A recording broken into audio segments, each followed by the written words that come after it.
He stood there with his boarding pass in hand, heart racing, suitcase at his side, but the security guard didn't even look at it. "This island is private.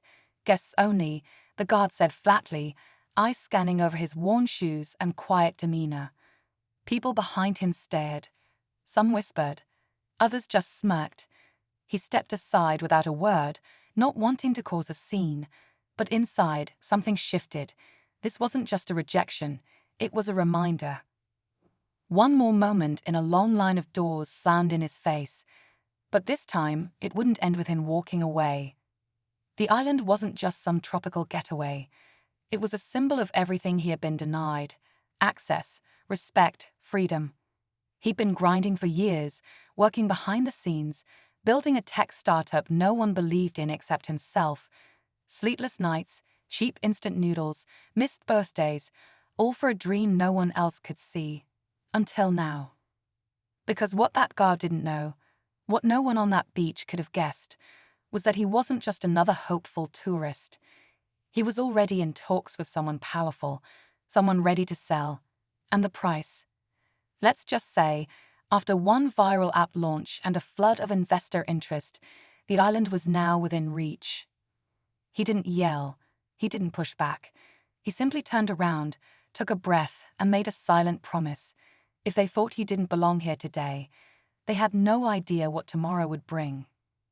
Years before the gate incident, he was just another name on a long list of freelancers, struggling to stay afloat in a crowded tech world. His apartment was a shoebox, the kind where you could touch the stove and the bed without standing up. But he had ideas, big ones. He spent every spare second coding, testing, failing, and trying again. Most days, it felt like no one was listening. Investors passed, friends stopped replying, and even his own family quietly suggested he get a real job. But he kept going, driven by something deeper than profit. He wanted freedom, not just for himself, but to prove that someone like him could rewrite the rules. Then one night, everything changed. He uploaded a simple productivity app, built to solve a small problem he'd personally faced. It wasn't flashy, but it worked. Within weeks, downloads exploded. Then came the press. A tweet from a major influencer. Then the VC calls started flooding in. He went from unknown to the guy to watch almost overnight. Still, despite the success, he never really forgot that feeling, being overlooked, judged on appearance, turned away like he didn't belong. That's why when he first heard the island was quietly up for sale, something clicked. He didn't need the beach or the luxury. He needed the message it sent. But buying an island wasn't as easy as swiping a card. It would take more than money. It would take timing, leverage, and one bold move that no one would see coming. The island wasn't just some piece of paradise. It was owned by a tightly knit group of legacy investors, people who didn't exactly welcome outsiders. They held quiet meetings, sealed deals over golf fames, and treated ownership like a private club. Even with his sudden rise in wealth, he was still considered new money, someone who hadn't earned a seat at their table. His offer was met with polite disinterest at first. One of the original stakeholders, a retired oil executive, even laughed during a call, suggesting he stick to apps and leave real estate to the grown-ups. But rejection didn't scare him, it motivated him. Instead of pushing harder, he went silent. He hired someone who knew the inside players, not a lawyer, but a fixer. Someone who understood how to make things move behind the scenes. Quietly, he started buying out shares from minority partners, ones who had grown tired of the island's politics and expenses. One by one, ownership started shifting, and word started spreading through the investor circle. That's when things got tense. Suddenly, they started blocking his moves. Zoning complaints, legal red tape, an unexpected audit. It was clear they didn't want him in, not just because of the money, but because of what he represented: a shift, a crack in their old-world control.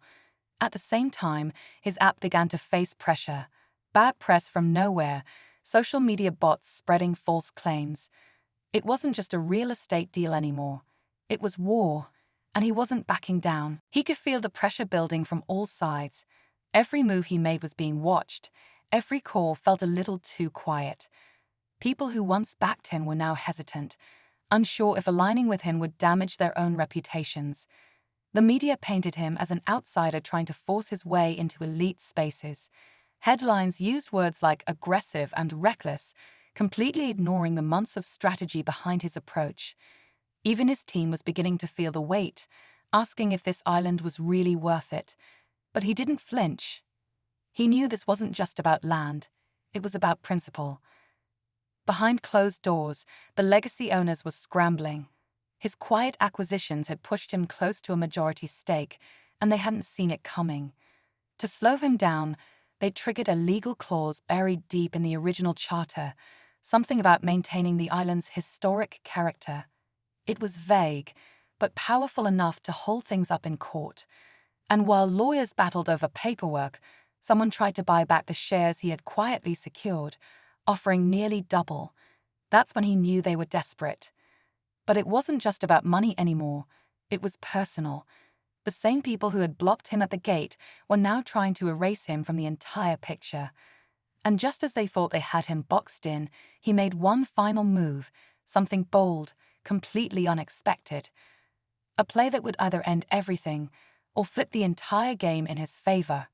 That final move, it wasn't what anyone expected. Instead of doubling down in court or rallying more investors, he went silent, completely disappeared from public view. No interviews, no statements, just quiet. Rumors started swirling. Had he backed out? Was the pressure too much?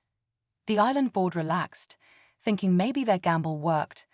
But behind the scenes, he was orchestrating something bigger than ownership. He was rewriting the rules. 3 weeks later, a global tech summit was announced. The location: a neighboring private island barely known to most, but with enough space and infrastructure to host some of the world's top entrepreneurs, creators, and business leaders. The event was invitation only, backed by major sponsors, and whispered to be the future of elite networking. At the center of it all, him. And here's the twist. The new island was leased long-term under a quiet clause from the same trust that partially governed the first one. Legally, his presence and influence couldn't be stopped. Not only that, his event would redirect massive media attention and VIP traffic right past the very gates that once refused him. Now the island's original board faced a different fear. If they continued to fight him, they'd risk being left behind. But if they let him in, they'd be surrendering control of the legacy they'd protected for decades. He had turned isolation into influence. The question now wasn't if he'd win, it was how far he was willing to go. And no one knew his final play, yet. The summit day arrived, and helicopters began landing one after another, each carrying high-profile guests from tech giants, world governments, and entertainment. Cameras rolled, social media buzzed. Yet, the original island, once considered the crown jewel, stood quiet, watching from a distance. Then came the announcement that no one saw coming. At the height of the summit, during his keynote address, he unveiled a new venture, an innovation campus designed to foster rising entrepreneurs from underrepresented communities. The campus would span both islands, yes, including the one that once blocked him at the gate. That was the real deal. Over the last few months, he hadn't just negotiated a lease on the neighboring island. He had quietly acquired a controlling interest in the trust that governed both. While the board had been focused on keeping him out, they hadn't realized the land beneath their feet was slowly shifting hands. Now, he wasn't just welcome, he was in charge. There was a long silence when he said it on stage. Even the elite crowd looked stunned. The same man who had once been told he didn't belong now owned the very space meant to exclude him. But right as the applause began to rise, he paused and added, "And to the person who told me to go back where I came from, I did. I just brought the future with me." The room erupted, but back at the original island's boardroom, a chair sat empty, the one belonging to the member who first denied him entry. She had resigned hours earlier. As the summit ended and the guests departed, the energy on the island lingered like a quiet hum of change. What began as a rejection had become a symbol of transformation. The man who had once been turned away at the gate now stood as a beacon of resilience and vision. His story was more than a headline. It was a lesson about perseverance, leadership, and how true ownership starts with belief in yourself when no one else does. The new innovation campus quickly filled with young creators and thinkers, many of whom came from backgrounds where opportunities were scarce. They walked the same beaches where he had once been told, "You don't belong." Only now they were being told the opposite. "You are exactly where you should be." The board that once governed the old island was replaced with a more inclusive and forward-thinking leadership team. Their mission shifted from exclusivity to community impact, and though not everyone welcomed the change at first, the results were undeniable.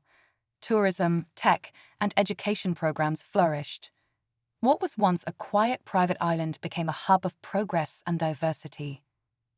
In interviews that followed, he rarely mentioned the incident at the gate. Instead, he spoke about vision, about the importance of rewriting the story instead of reliving the rejection. He didn't just buy the island to prove a point. He bought it to build a future. And in doing so, he didn't just change the locks. He opened the doors for everyone who came after him.